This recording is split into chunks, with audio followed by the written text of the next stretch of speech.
ഇനി ഇതെങ്ങനെ പ്രാവർത്തികമാക്കാമെന്ന് നോക്കാം. വളരെ ലളിതമായ 3 സ്റ്റെപ്പുകളാണ് ഇവിടെ ഉള്ളത്. 1. നിങ്ങളുടെ കുലദേവത ആരാണെന്ന് ആദ്യം തന്നെ കണ്ടുപിടിക്കുക. കുടുംബത്തിലെ മുതിർന്നവരോട് ചോദിച്ചാൽ വളരെ പെട്ടെന്ന് തന്നെ ഇത് മനസ്സിലാക്കാം. 2. വർഷത്തിലൊരിക്കലെങ്കിലും ആ കുലദേവതയുടെ സന്നിധിയിൽ നേരിട്ട് പോവുക. ആ ഒരു ദിവസം അതിനായി മാത്രം മാറ്റിവെക്കുക.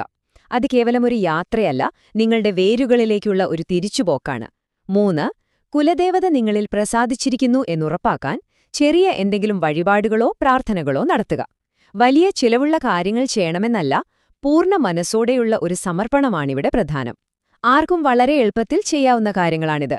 നമ്മൾ ഇതുവരെ സംസാരിച്ച കാര്യങ്ങളും ഉൾക്കാഴ്ചകളും എല്ലാം വെച്ച് നോക്കുമ്പോൾ വളരെ പ്രധാനപ്പെട്ടൊരു ചോദ്യം ഇവിടെ ബാക്കിയാവുകയാണ്. അപ്പോൾ നിങ്ങളുടെ കുലദേവത നിങ്ങളിൽ പ്രസാദിച്ചിട്ടുണ്ടോ?